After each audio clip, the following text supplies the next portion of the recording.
Армысыз көрермен. Бүгін біздің қонағымыз Фариза. Фариза үйде отырып қазіргі таңда бухгалтерлік қызметтерді атқарып жүр. Фаризаның Фариза өзіңіз жайлы қысқаша айтып кетсеңіз. Саламатсыз ба? Біріншіден көп рахмет осындай бүгінгі керемет сұхбатқа шақырғаныңызға. Енді өзім туралы қысқаша таныстыратын болсам, мен есімім Фариза. Бір 10 жылдай банк қызметкері болып жұмыс атқардым. Банкте несиелеу саласында жеке тұлғаларды, онан кейін бизнесті несиелеу саласында қызмет атқардым. Кейін осы Астана қаласына бір 3-4 жылдай болды көшіп келгенімізге. Келгеннен кейін кеңсеге жұмысқа шықпай, қазіргі таңда үйден бухгалтерлік қызмет атқарамын. Мен екінші мамандықты игеріп алдым, бухгалтерлік. Міне осы 2 жылдай болды бухгалтермін. Және де қазіргі адамдарда көп кредит, несие бар ғой, несиелерін төлей алмай жүр, өсіп кетеді. Солардың счеттары арестта тұрады. Сол аресттерді шешіп беру, несиелерді бір графикке қойып беру сияқты қызметтер көрсетемін үйден. Керемет, тамаша. Қазіргі таңда осы бүгінгі біздің тақырыбымызда сол несие жайлы болып отыр. Көптеген адамдар несие алып, бір несие емес, бірнеше несие алып қарызға батып жүрген адамдарды өзіміз білеміз, және жақын таныстарымыз да бар деп айта аламын. Сол жалпы несие алу жөнінде өзіңіздің көзқарасыңызды білдіріп кетсеңіз. Айтуыңыз дұрыс. Қазір 2022-нің 22 жылдың қаңтар айының есебі бойынша, статистиканы көрсеткіші бойынша қазақстандықтан 3 триллион қазақстандық банкке қарыз екен.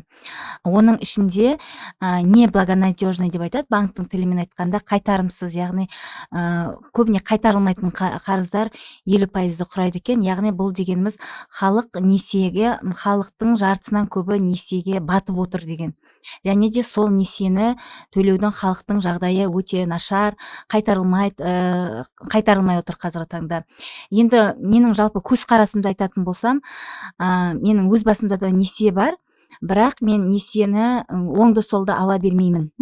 Бірақ қазір қарап отырсам, айналамыздағы достарымыз, тіпті көршілеріміз, туыстарымыз кез келген нәрсені несиеге ала береді.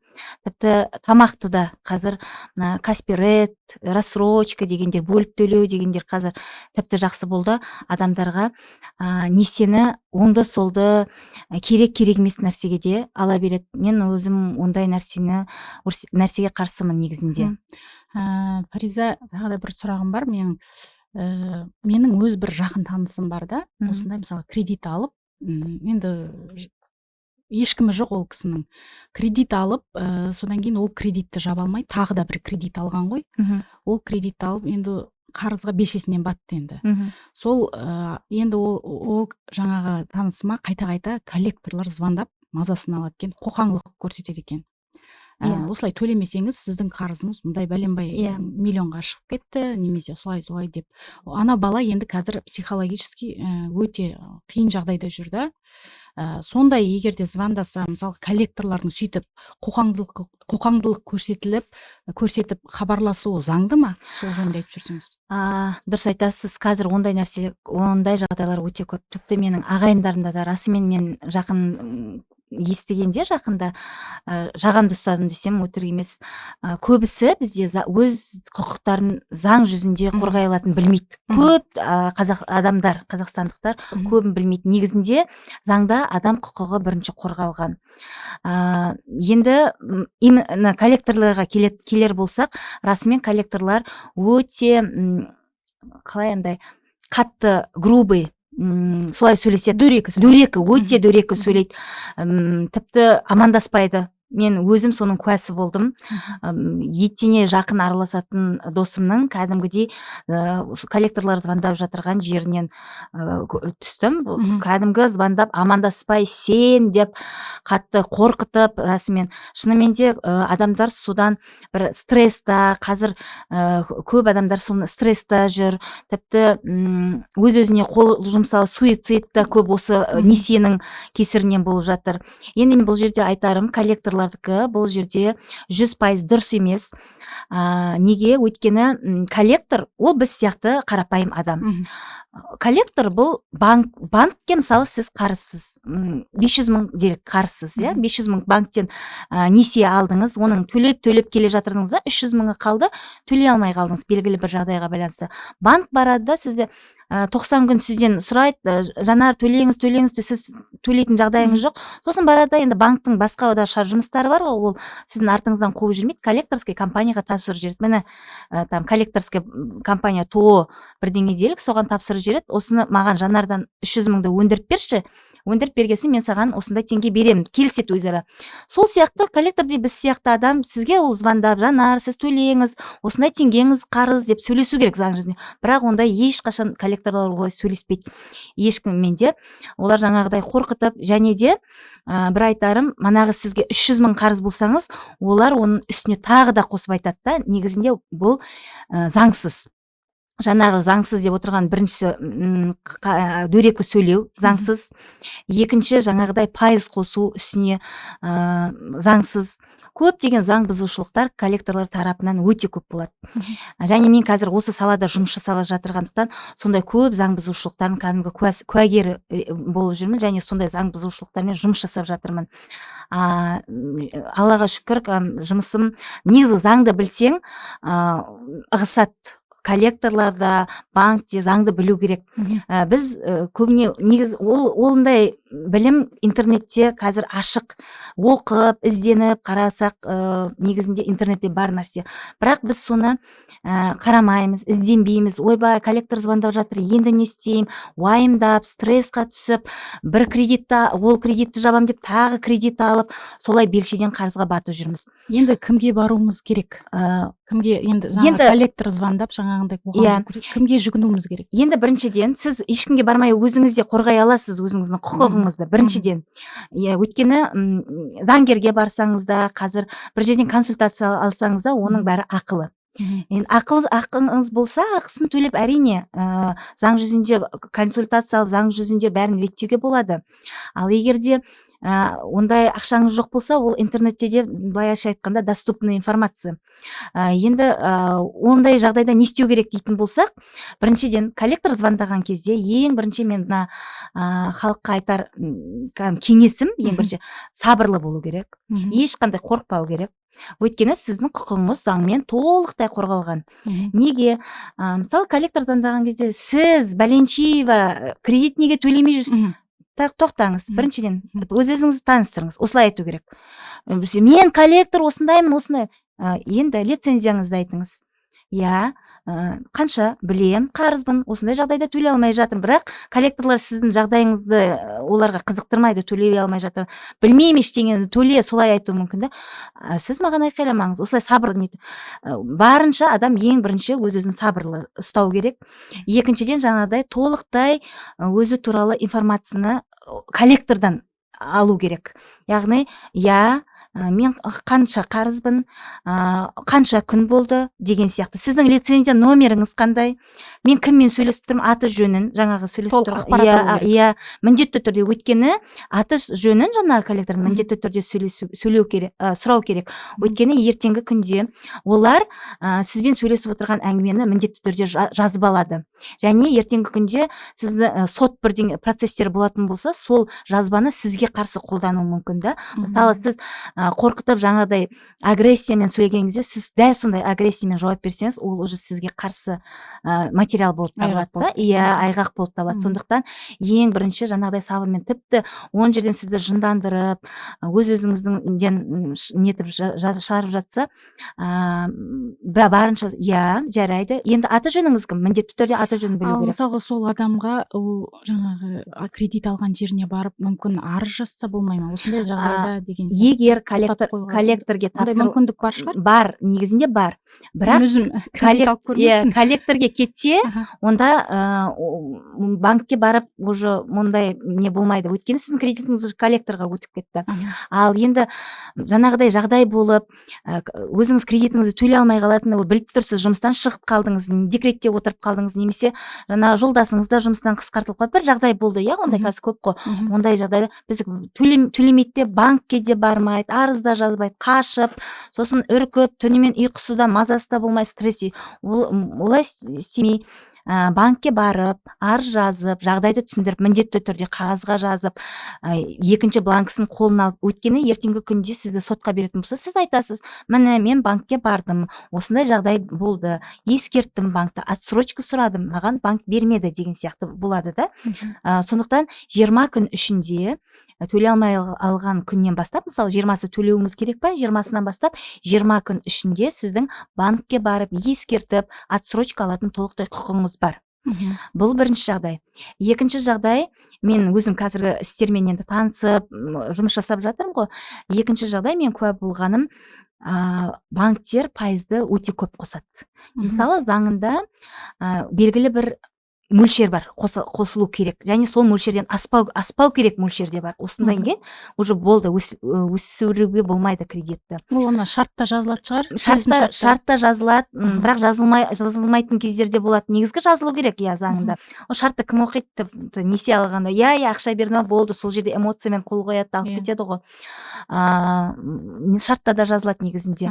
Сол мөлшерден көбісі асырып, пайызын көбейтіп, одан коллекторға беріп, коллектор оның үстіне тағы қосып, содан анаксы, ойбой, 500 мың, алғаным 500 мың, қарызым 1,5 миллион, мысалы 2 есе қосылып жатыр, дейді де соны төлеп жүре береді. Негізгі дұрысында заңында белгілі бір мөлшерлер бар, белгілі бір қосылмайтын проценттер бар. Жаңағыдай коллектордың қоспау керек деген заңда кәдімгі дұрыстап тұр, жазылып тұр. Сондай біз заңдылықтарды білмейміз да. Білмейміз, иә. Енді жаңа қорытындылап айтатын болсам, жаңа коллектормен сонда қалай сөйлесу керек, қалай өз-өзін нету керек дедіңіз, жаңағы қорытындылап айтатын болсам, біріншіден сабырлы болу керек, екіншіден міндетті түрде коллектордың аты жөнін сұрау керек, үшіншіден номер лицензиясын сұрау керек, және төртіншіден өзі туралы барлық ақпараттар, кредиті туралы барлық именно коллектордың өзінен есту керек та.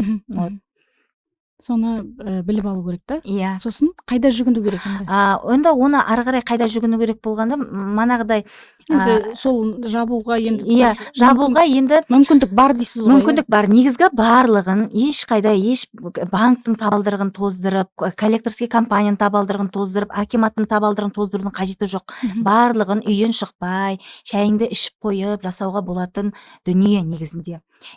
Шамалы кішкене ғана миды қозғаса, ол үшін арнайы университет бітірудің, юридический бітірудің, заң қызметкері болудың міндетті емес. Мен мысалы заң қызметкері емеспін. Мен жалпы мамандығым финансист. Бірақ бүгінгі таңда осындай заң жүзінде жұмыс жасап жатырмын. Именно несиелерді шешу, аресттерді шешу деген сияқты. Оны кәдімгі үйден сіз өзіңізде отырып, сайтты ашып, егофпен, ключіңізбен кәдімгі арызды үйден отырып та жаза аласыз. Коллекторлерге арнайы өздерінің сайты бар, коллектор KZ дейтін. Сонда отырып, жаңа коллекторыңыздың аты қандай, ТО бірдеңе деп жазылып тұрады ғой. Соны тауып, коллектор KZ деген сайтқа кіріп, сол жерге де өзіңіздің өтінішіңізді тастай аласыз. Егер сізге коллектор манағыдай дөрекі сөйлеп, қоқан-лоқы жасап, сөйтіп жатса, сол дәл коллектор KZ сайтына кіріп, оставить жалобу деген жер бар. Сол жерді басып, сол коллектордың үстінен арызды жаза аласыз. Ол кәдімгі мына республиканың деңгейінде қаралатын сайт. Ол міндетті түрде сізге жауап береді. Міндетті түрде ол бақылауда ұсталынатын сайт. Сондықтан қазіргі көрермендерге менің кеңесім, дұрыстап кәдімгі қалай айтсам болады, шын көңілден беретін кеңесім, сол егер де сіздің басыңызда сондай жағдай болып жатса, несиемен жаңағы проблема болып жатса, просрочкаға кетіп жатса, немесе коллекторлар жаңағыдай мазалап жатса, міндетті түрде жаңағыдай коллектор KZ сайтына кіріп, танысып, сол жерден арыз тастай аласыз. Және дәл сол сайтта графикке қою деген дәл алдыңыздан шығады кнопка. Сол графикке қою деген жерді кіріп, басып, танысып, өзіңіздің несиеңізді белгілі бір графикке қоюға болады. Ал енді білмесеңіз, маған жүгінсеңіз болады. Енді осы кейбір адамдар ойлаймын да, мен өзім ойым ғой, кредитті алатын, енді несиені деймін да, соны алатын жағдай болады, алмайтын жағдай болады. Яғни пайдалы, пайдасыз деп бөлсем болады. бір болмайтын жаңағы телефон үшін алады, Иә, оның дұрыс. ешқандай ол саған доход әкелмейді, мысалы Дұрыс ешқандай айтасың. табыс әкелмейді. Соны да кішкене адамдар ойласа деп ойлаймын, кредит алып жатқанда не үшін тойға алады немесе Иә, мысалға, иә, сол иә. қаншалықты дұрыс деп сіз ойлайсыз? Енді ол былай ғой, біріншіден кредит, несие бұл банктың нағыз ақша әкелетін активі. Былайша айтқанда, ол үшін несиені беру үшін банктер кәдімгідей бір маркетингке біршама қаржы жұмсайды. Маркетинг деген мықты негізгі ең бірінші себеп бұл жерде маркетинг. Сен көңіл күйің жоқ, көшеге шыққан кезде алдыңнан атып шығады жарнамалар. Өміріңді өзгерт, осылай кішкене алсаң тек өмірің жақсарып кетеді. Өзің онсыз да бір басыңнан проблема нетіп жүрген кезде, осыны алып алып, осыны шаруамды шешсем деп ойлайсың да, өзің қалай кредит алып қалғаныңды білмейсің. Иә, сен ол ақшаны алып мүмкін қазір дәл сол кішкене болса да проблемаңды шешерсің. Мысалы, телефоның сынып қалды делік, иә, телефоныңды аларсың, жақсы бір неңді жабарсың, қалай потребностіңді жабарсың, иә, бірақ қажеттілігіңді. Ал ертесіне сен соны төлеуің керек. Енді уже жаңа одан да қиындау проблема басталады да. Сондықтан ол ең бірінші банктердің мықты ойластырылған маркетингі, мықты ойластырылған техникасына бөліп төле, ешқандай пайыз қосылмайды дейді. Оған адамдар рассрочка екен ғой дейді. Бірақ негізінде рассрочка деген ол кредит. Рассрочка бәрі айтады, мен тіпті соны түсіндіре алмай ақ қойдым айналамдағы адамдарға. Балама айфон алып бердім, ол балаға не керек айфон десең, рассрочка екен, рассрочка болып жатыр екен, ала салдық дейді. Ол негізінде рассрочка емес, ол кәдімгі сіздің мына несиенің проценті, ол уже товардың несінде бағасына кіріліп тұр уже. Егер де ол сатылу керек 350 мыңға сатылу керек болса, ол уже 400 мыңның үстінде сатылып тұр, өйткені процентін қосып тұр да жаңа кредиттің. Сондықтан солай алданады халық. Екіншіден, бұл бірінші маркетинг, екіншіден бұл деген бір еріншектік па адамдарда қазіргі көп неде оңай жолын ізденеді. Жаңағыдай шамалы болса да жалақысынан жинақтап сол дүниені алуға болады негізінде. Тап сол ел сияқты айфонның жаңа түрін алмасаң да, әйтеуір сөйлесуге болатындай телефоны, басқа да түрлері жақсы, одан 2 есе арзан телефондар бар ғой, мысалы үшін именно гаджетке келетін болсақ. Немесе техниканы да тап сол брендовый Samsung, LG, мысалы соны алмасаң да, бер жағында жақсы. Шамаңа қарай соны төлей алады. Оның бәрі, мен ойлаймын, бұл сіздің әлеуметтік желіңізде байқап қалдым, қаржылық сауаттылық жөнінде онлайн сабақтар беріп жүрсіз, қазір. Сол қаржылық сауаттылықтан деп ойлаймын, сіз қалай? Енді бұл деген жаңағыдай айтып отырмын ғой, банктер дейтін миды әбден маркетингімен улап тастаған. Бұл себебі. Екіншіден, манағы адамдардың шыдамсыздығы, еріншектігі, бұл екіншіден. Және үшіншіден, мен неге қазақтар неге солай кредитке батып кеттік, неге нетіп кеттік деп жүрсе, бұл бір бізде қалыптасқан стереотип. Әлгі түпкі тамырымыздан келе жатқан стереотиптер. Ұят болады деген стереотип, елден қалмау керек деген стереотип. Мысалы, тойға бәлен миллиондап, қарапайым ауылдың адамы бәлен миллиондап кредит алып қалада жасаймын. Ұят болады жаңағыдай. Не ғой, ысырапшылдық біздің іште төк бар, ата заманымыздан келе жатырған бір сол не сияқты қасиет, ысырапшылдық деген сондай бір стереотиптер ма деп ойлаймын. Бірақ енді мына локдаун 2020 жылы болды, локдаун. Сол негізі көп адамды өзінің сабасына түсірді. Негізінде сізде айналаңызда болды ма, болған жоқ па білмеймін. Шамалы тойларда шағын адам, шамалы біздің басымызға тиді негізінде. Бұрындары 500 адамдап той жасайтын едік. Ол қазір шынымен кәдімгі жақын туысыңды, танысыңды жасап, шағындап үйде сол жағдайы бар да жоғы да үйден жасады ғой, былай қарасаңыз. Үйден жасады тойды, шағындап, ешкімнің ештеңесі қисайған жоқ. Демек солай болуға болатын болып тұр ғой. Неге біз соны кезінде ойламадық? Әрине бұл біздің қаржылық сауатсыздығымыздан. біз сауатсызбыз. Дәл сол ақшаны біз жастарға керісінше жаңағы ертең бұлар үй жалдап жүрген жастар қаншама көп, иә, сол үйдің мына бытовой дейді ғой, әлеуметтік жағдайлар нашарлықтан қаншама отбасы ажырап кетіп жатыр, иә. Сол қазіргі жағдайда үйді жалдаудың өзі де қиын, қаңғып жүргендер көп екенін мысалы көріп үй жалдап, керісінше сол ойланып, балалар, давайте біз сіздерге осындай үй алып берейік, одан да тойымызды осылай жасайық деп айтпайды. Керісінше жаңағыдай стереотип тағы да мешать етеді, ойбай ұят болады деген. Сондықтан ең бірінші сол екінші себеп стереотип деп ойлаймын. Және жаңағы үшінші себеп манағы айтып өткен еріншектік және сабырсыздық. Және төртінші себеп бар, манағы біз финансовый неграмотный, қаржылық сауатсызбыз біз деген. Енді ол қаржылық сауатсызбыз неге? Ол да біздің бір бізде мектепте ондай сабақтар өтпейді. Мектепте өтпейді, бізде оны ешкім үйретпеген, ата-анамыздан біз ол білімді алмағанбыз. Мысалы ақша жинауды да біз білмейміз, ата-анамыз бізге ақша жинауды үйретпеген. Ақшаны бергенде де бір андай басымызға анадай бай болу міндетті емес, ел қатарлы болсаң болды. Жаңағы ақша байлықта емес, бақыт байлықта емес деп, керісінше мына бай болуды бізге қарсы қойып, сондай бір блоктар қойып қойғандай миымызға. Рас қой, мысалы счастье не в деньгах деген сияқты, барлық бәле осы ақшадан деген сияқты бізге блоктар. Мүмкін содан да ба біз біртүрлі андай қаржылай сауатсызбыз. Содан мына халықтың қазір көптеп белшеден қарызға батып отырғаны, содан егер кішкене де шамалы болса да қаржылай сауатты болса, ол ойланар еді. Ой, мен мынаған ақша жоймаймын, одан да мен былай істейін деген сияқты. Бұл енді пайдасыз кредит, жаңағы сіздің айтып отырғаныңыз. Енді пайдалы кредиттер де бар. Ол рас, пайдалы кредиттің пайдалы жерде бар. Мысалы, мен қазір басындағы алып отырған пайдалы кредит. Хотя мен оны пайдасыз кредит деп есептеймін, бірақ күйеуімнің ойынша ол пайдалы кредит.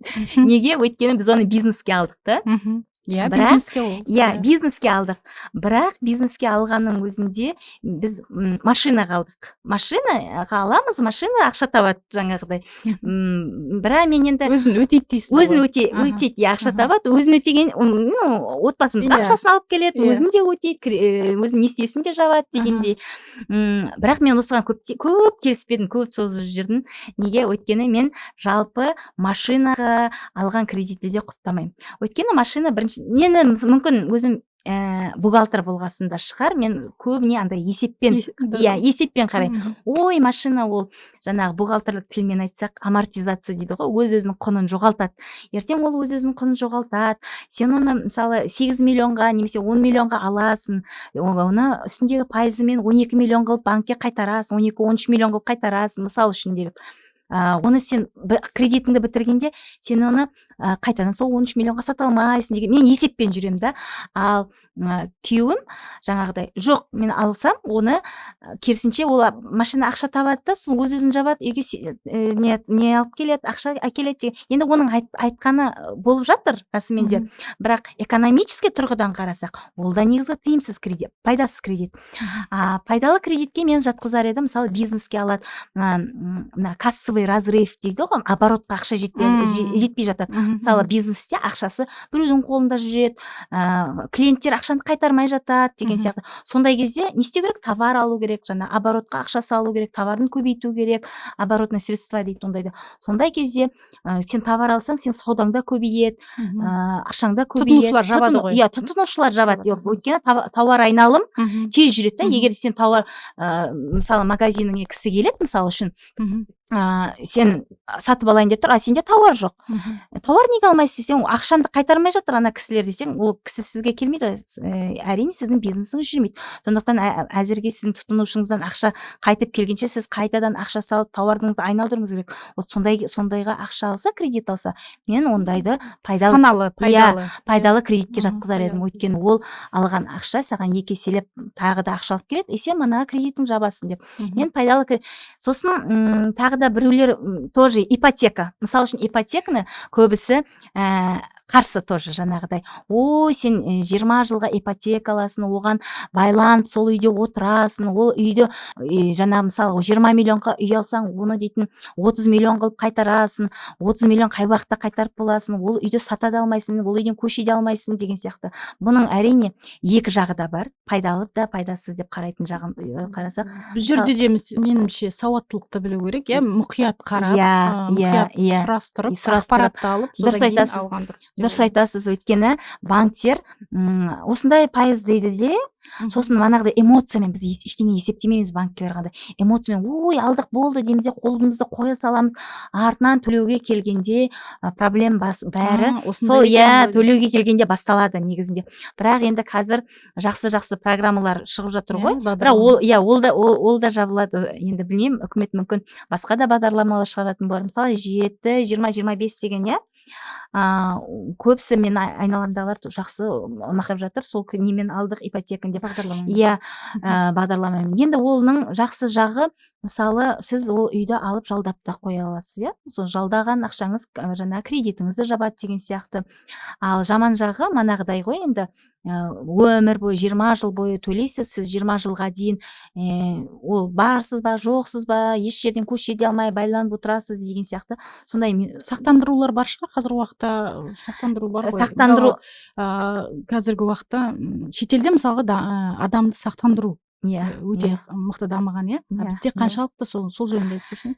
Менің осы сақтандыру жеке басымнан өтті. Менің бір ағайыным, жақын туыс апам, өзінің солай өмірін сақтандырды. Ай сайын ақша төлеп, бір 4 жылма төлеп жүрді. Өтірік айтпай ақ қояйын, айына 120 мың, сонда бір жылда миллион 200, миллион 500 де бір жылына беріп жүрді, сол 4 жыл төлеп жүрді де, бір 4 жылдары өмірден өтіп кетті. Содан кейін мана сақтандыру шарты бойынша наследник дейді ғой, сол заң бойынша наследствоны мені жазып кеткен екен. Мұрагер ретінде мені жазып кеткен екен. Мен оны білмеймін. Маған хабарласып, осылай да осылай сіз мұрагерсіз сақтандыру бойынша деп солай депті. Деп кейін барса, сондағы бергені маған тек қана $300 берді. $300 ол кезде миллионға жетпейтін ақша, негізінде миллионға жетпейтін ақша берді. В общем, неге онда дегенде, неге олай дегенде, өйткені ол сақтандыру шартын толықтай бітірген жоқ, ол жаңағы 15 жыл бойы төлеу керек, оны бітірген жоқ, сондықтан тек қана сізге тиесілі ақша. Сонда оның бұрыннан төлеп келе жатырған ана ақшасы ай сайынғы, оның бәрі күйіп кетті. Енді ол барлық сақтандыру компаниясына сондай ма, сондай емес пе білмеймін. Бұл бір біздің Қазақстанда әлі де толықтай дамымаған, жетік зерттелмеген дүние ма деп қалдым. Мен жай өзім басымнан өткесін айтып жатырмын. Басқаша жағынан енді ол өмірді сақтандыруды өзім бір қызығып, тиімді деп санамайсыз ба? Білмеймін, ол жағынан айта алмаймын, өйткені мен оны әлі зерттеп көрген жоқпын. Қызығушылық әлі танытқан жоқ. Мен сол жағдайдан кейін аузым күйіп қалды, сондай болады екен ғой деп, содан кейін ол неге жақындамаймын. Негізгі шетелде өте жақсы дамыған, және егер де жаңағыдай форс-мажорный жағдай болатын болса, керісінше ақшасын қайтарып, екесе жаңа кредиттерін жауып, керісінше пайдаға қалады жаңағы форс-мажорный жағдайда екінші жақ. Түсінікті. Маған қызық болып отыр, Фариза.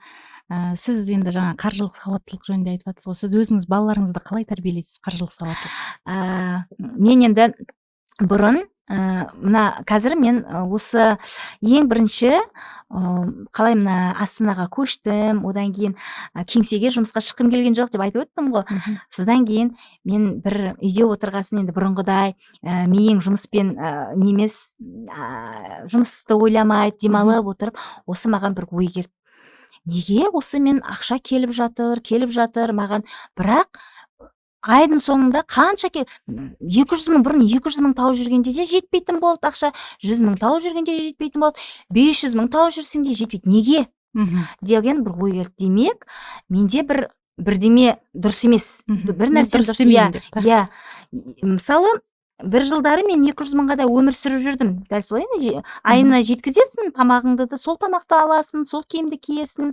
Бірақ соған әйтеуір жеткізіп жүрдім. Кейін сол ақшаң өскен кезде 500 мыңға дәл сол тамақты жеп жатсың, дәл солай бұрынғыдай киініп жатқан жоқсың. Өйткені үйде отырмын ғой. Бірақ ақша қалмайды, соңында бір ақша қалмайды.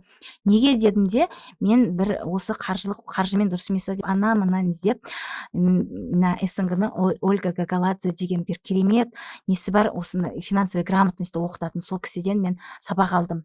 Көп нәрсеге менің көзімді ашты. Негізгі көп нәрсені бізге соны бала күнімізде үйреткенде ғой деп менде бір өкініш болды. Неге осындай тақырыптарды бізді бала күнімізде үйретпеді? Неге осыларды қазір бізде мектепте осы программаларды неге қоспасқа? Сонда мен осы көптеген қателіктерді жібермеуші едім. Тіпті халықты қазіргідей белшесінен кредитке батып, не болса соған кредит алып, осындай болмас еді деген ой келді. Содан кейін осы тақырып төңірегінде ұзақ қызығушылық танытып, қайта басқа жақтарын зерттеп, содан кейін уже балаларға арналған қаржылық сауаттылықты оқи бастадым болғанда, оны осы 1-2 ай болды мен бітіргеніме. Сол шынымен де көп привычка дейді, әдеттер үйдегі өзгерді. Мысалы біз бұрын балаларым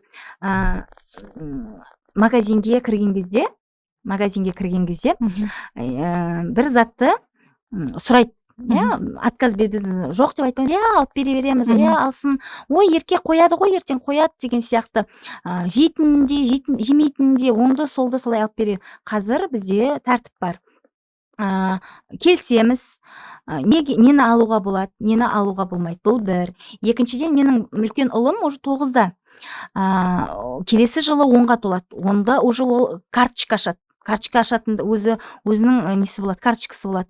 Енді ол міндетті түрде ол өзін ашып, қазіргі балдар бәрін біледі ғой. Осындай ақша сал, оның үстіне жаңағы ата әжесі де еркелетіп ақша береді. Тойларға барсаң, бір жерге барсаң ақша береді. Ол оны бізге бұрын біз мамамызға әкеліп беруші едік қой ақшаны. Қазіргі балдар олай әкелмейді.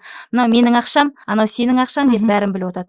Сондықтан мен ойладым, мен мына балдарым мынандай баршылық өмірде өмір сүріп жатырғасын, ертең бұлар ақшаны несін жою тәртібін ертең білмейді. Правила дейді ғой, ақшаны ұстану, қолдану тәртібін осы бастан мен оларға үйретуім керек дедім де, жаңағыдай оқуымды оқып, қазір қалталарына тиісті сомада ақша берем. Так, саған Мади үлкен, Мади 2 аптада бір берем. 2 аптаға саған осындай ақша. Сен күніне столовыйдан, асханадан осындай қанша теңге? 200 теңге. 200 теңге болса 2 аптаға осындай. Басында оған қиын болды. Жойып тастайды. Қалтасына енді қомақта ақша жойып тастайды. Бұрын күн сайын 200 теңге беретін едім, қазір 2 аптаға бір берем. Сосын келісеміз, кәдімгідей келісеміз. Договор болады. Осылай жасайсың, осындай берем саған. Болды, артық ақша бермеймін. Оның басында келді, мама, мен шөлдеп кеттім, су алып қойын. Ренжіме, біз келістік. Болды, осылай. Және де оның енді бұл бір эфирге сыя қоймайтын нәрсе, оның күнделікті өмірде бір жиі кездесетін тақырыптарды айтып жатырмын да. Одан кейін қаржылық сауаттылық балаларға неге біріншіден дисциплинаға тәрбиелейді. Тәртіп, ол уже кәдімгі оңды солды ақша жоймау керек екен, белгілі бір тәртіппен жою керек екен біледі. Екіншіден ең қатты ұнаған мақсат қойып біледі. Мысалы, бұрын әжелері, аталары айтып отырмын ғой, бізде көп береді. Атырауда тұрады атасы мен әжесі. Келген сайын 5 мыңдап, 10 мыңдап, балдарым, ана сендерге қалағандарыңды алыңдар деп, қалталарын магазинге барыңдар деп бере салады. Қазір біз не қоямыз? Мақсат қоямыз. Мади, мысалы, давай ақша жинайық. Не алғың келеді сенің? Мысалы, ол телефонға қазір ақша жина. Өзінің телефоны бұзылып қалды. Мен айттым, мен саған телефон алып бермеймін. Сен ақша жина, давай. Ол кейде шыдамай ана копильниктегі ақшасын алғысы келіп кетеді. Мама, алайыншы. Біз телефонға жинап жатырмыз. Жарайды, ал. Есіне түсіріп қоясың. Жарайды, ал. Бірақ телефоныңды онда ала алмайсың. Сосын өзін тыйып, бұл жаңағыдай қызығушы өзінің бір эго дейді ғой, адамда эголарын тыяды. Сондайға үйренеді. Яғни мақсатқа жетелеуге бір мақсат қоюды, соған жетуді кәдімгідей үйретеді. негізінде. Былай қарасаңыз, ой, бала ғой, ертең өскесін қалыптасады деп айтады негізгі көбі, олай емес.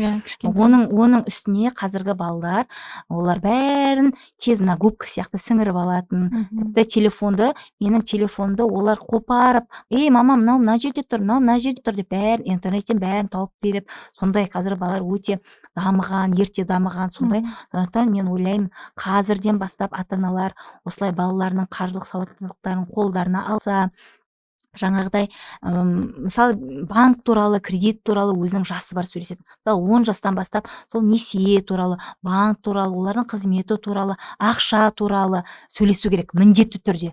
14 жастан бастап кәдімгі жұмыс, ақшаны қайдан алады, сол туралы айтылу керек. Сол туралы әрбір жастың өзінің несі бар да, ережелері бар. Ол ақша қалай келетінін. Бірақ манағыдай айтпау керек. Біз мысалы бала күнімізде шаршап ақша тауып жатырмыз, таңнан кешке дейін еңбектенді. Расымен де таңнан кешке дейін еңбектенді біздің ата-аналарымыз, бірақ қазір ондай заман емес. Қазір таңнан кешке дейін жер қазып, үйіңді көрмей, балдарыңды тастап ақша табатын заман өтті. Қазір мысалы мен үйде отырып, үйден шықпай-ақ пижаммен компьютерімді қосып қойып, сол кеңсе қызметі тапқан жалақыны мен үйден де тауып отырмын. Қазір мүмкіндік көп. Оны балада көріп отыр. Ондай мүмкіндікті балада жетік біледі. Сол балаға керісінше ақша оңай екен. Ақша табылады оңай. Бірақ ол дәл солай оңай жойылып кететін түсіндіру керек. Адам ақшаға емес, ақша адамға жұмыс сіңіру керек, миына сіңіру керек. Және өмір бойы жаңағы сіз айтпақшы, ақшаның артынан емес, керісінше сен тапқан ақшаң саған кері жұмыс жасайтынды. Оны қалай үйретеміз? Сіз 6 жастағы балаңызға барып, ақша тек мынандай, оны сен табасың, ол саған жұмыс жасайды, оны айта алмайсың ғой. 6 жаста белгілі бір ойындары бар, өзін ойлайтын. Ақшамен таныстырып, жаңағы купюра дейді ғой, жаңағы теңге, мынау доллар деген сияқты, оған теңгені мысалы дүкен ойнап бір-біріңізбен зат сатып алып, солай ойнауға. Сосын 7 жаста уже жұмыс туралы, мысалы ақша жұмыс жасап табылатын, тек аспаннан ақша жаумайтынын біртіндеп түсіндіріп, сосын 9 жаста жаңағыдай жинауды, 10 жаста уже банктың жұмысын солай түсіндіріп, бірақ енді оның өзінің де тәртібі бар. Банк ақша шығарады, онда осындай қызметтер жасалады емес, кәдімгідей бір жұмсақ өзінің тәртібімен түсіндірсе, мен ойлаймын, бұл болашақта баланыға өзінің көп көмегін тигізеді. Мақсатын қоюға, белгілі мақсатқа жетуге, ақшаны оңды солды шарпауға, жинақы болуға үлкен септігін тигізеді деп ойлаймын. Тағы бір сұрақ келіп отыр да ойыма. Фариза, енді үйде жұмыс жасап жатырмын дедіңіз, соңғы уақытта осы фрилансер болып. Енді есіңізде қалған неңізді айтып жүрсеңіз. Жақында мен сторисіңізді байқап қалдым. Жұмысты бағаламайды деп. Жұмысты бағаламайды. Сол жөнінде толығырақ айтып кетсеңіз, қандай жұмысыңызды бағаламады? Негізінде былай ғой, мен қоғамнан көп байқап жүрмін. Адамдар ұнамайтын жұмысы ұнамаса да, таңнан кешке дейін әйтеуір әйтеуір ақша алып отырмын ғой деп жүре береді. Бір ішкі несін, қажеттілігін толық өтемейді да. Ол көңілсіз, ол жұмыс ұнамайды, көңіліне жақпайды, бірақ сол жұмыста жүре береді. Негізінде мен ең бірінші айтарым, ешқашанда кеш емес. Жұмыс ауыстыру ешқашанда мамандықты да ауыстыру ешқашанда кеш емес. Мысалы, мен тіпті 10 шақты жыл банкте жұмыс жасасам да, Астанаға көшкеннен кейін маған папам ренжіген, сен дейтін осындай үлкен вузды бітіріп, бәлен жыл банкте жұмыс жасап, жалғастырса сен үйде отырасың ба? Мен ұнамайды. Мен өзгертем. Не жұмыс жасайсың? Көрем дедім. Содан отырып, мысалы, бухгалтерлікті оқып алдым. Мен бухгалтер емеспін, оның жұмысын білмеймін, бірақ оқыдым. Неге менде мақсат болды? Мен үйден отырып жұмыс жасаймын деген мақсат болды. көбісі де айтады, ой, бухгалтер болып үйден қалай жасайсың? Жоқ, қазір бухгалтерлер кез келген точкіден, өйткені бәрі онлайн, барлық бухгалтердің кіретін сайты да онлайн, кез келген точкіден отырып, шетелден де отырып, сен Қазақстанның бухгалтериясын жүргізе аласың. Сондықтан мен өзім бұрыннан есепке жақын, физматты бітіргенмін, одан кейін жаңағыдай финансыйды бітіргенмін. Есепке бұрыннан жақынмын, жақсы көремін есепті, санмен жұмыс жасағанды жақсы көремін. Сондықтан менің көңілім осы бухгалтерлікті қалады. Біріншіден, содан кейін сол бухгалтерлікті оқып, мен жұмыс жасай бастадым үйден. Жайлап біртіндеп бір клиент, екі клиент алып, кейін өзім чегімді көтеріп, өйткені жұмыстың уже несі көтерілді, объемы көтерілді, көлемі көтерілді, себебі жаңағы жұмыс берушінің жұмысы да көтерілді, жақсы жүріп жатыр да жұмысы, қағаздарының саны да көтерілді, көбейді деген сияқты. Солай мен өзім жалақымды да көтердім. Қосымша оқулар оқыдым, салық деген сияқты. Бұрын тек қана бухгалтерлік жұмыс жасап жүрсем, салықты қосып оқып алдым. Солай жайлап біртіндеп өзімді дамытып, жақында маған тоже солай бір мекеменің бір жыл бойы жүргізбеген бухгалтериясын, бір жыл бойы бизнес ашады, бухгалтер ұстамайды, ақша экономдап қалады, немесе сол бухгалтер ұстау керек екенін білмейді, алып сатып, солай кассада ақша түседі, қайтадан бірдеме алады, солай жүреді. Тағы да сауатсыздық дейсіз ғой. Енді сауатсыздық, ол былайша айтқанда рас емес сауатсыздық. Солай болуға болады деп ойлаған шығар енді, мүмкін ақша түсіп жатыр, сатады күнделікті, мынаны кассаға әкеледі, ертесін сол затты сатып алады, есебі жоқ. Содан келеді де салық отчетін төлемейді, салық органдары оның счетін жауып тастайды. Содан келеді де маған звондап, солай мен бухгалтериямды толық, оказывается мен бухгалтерия жүргізуім керек екен, менің бір жылдық бухгалтериямды толықтай орнына келтіріп берші дейді. Мен айтам, жарайды. Қанша бересіз болғаны, мен қанша бересіз деп сұраған жоқпын, ол өзі айтты, бірден айтты. Осы 500 мың берем деді. Содан мен күйеуіме көрсеттім, мынаны қара деп, жаңағы маған осындай, ол қуанып кетті. Сен мықтысың ғой, үйде отырып бір айда 500 мың осылай бір клиенттен ал. Мен айттым, бұл деген бұл деген ол немес. Мен еще андай өзімше болып айттым да.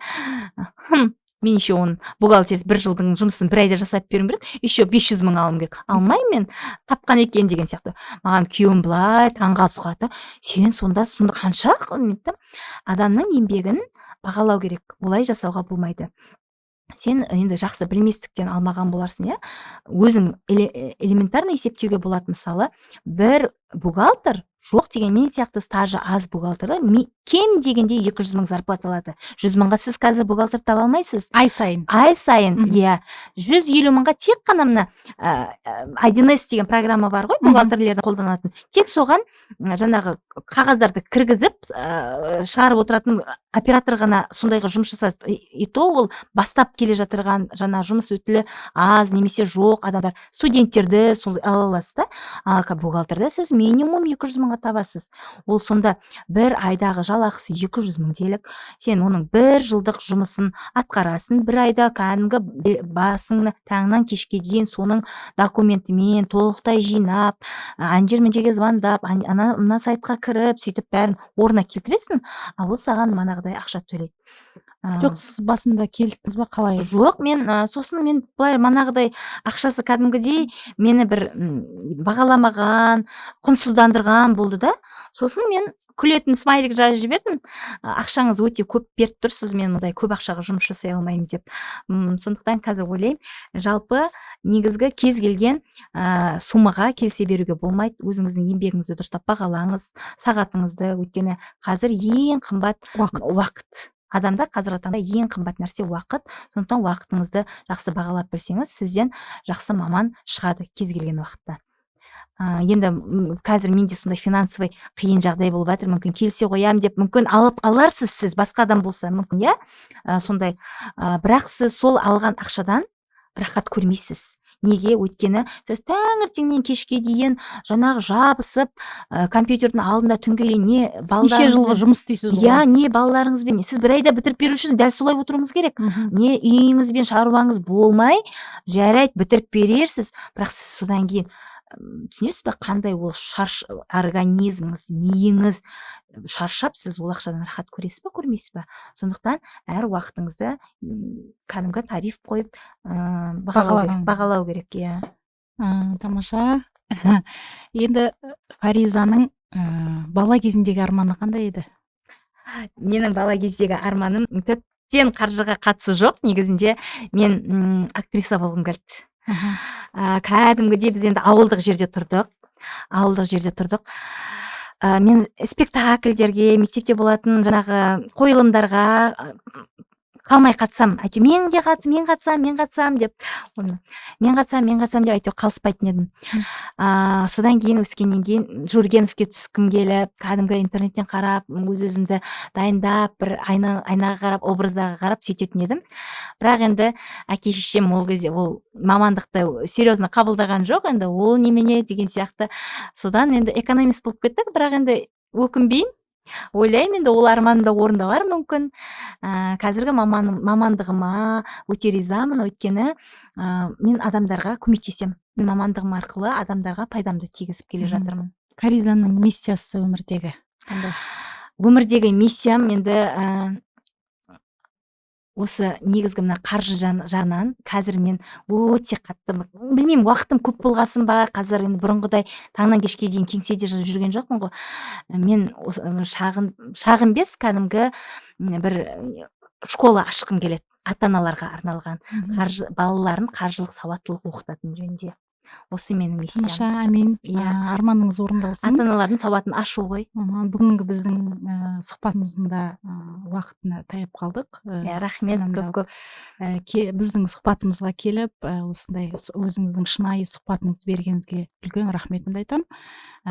Арманыңыз орындалсын тағы да. Рахмет сіздерге. Егер жаңағы айта кетейін, несие туралы сұрақтар болатын болса, комментарийға тастауға болады. Құрметті көрермен, егер де қандай да бір сұрақтарыңыз болса, несие жөнінде және де басқа жаңағы осы Фаризаның қызметі жөнінде комментарийға қалдырып кетсеңіздер болады. Бізбен болғандарыңызға рахмет. Сау болыңыз.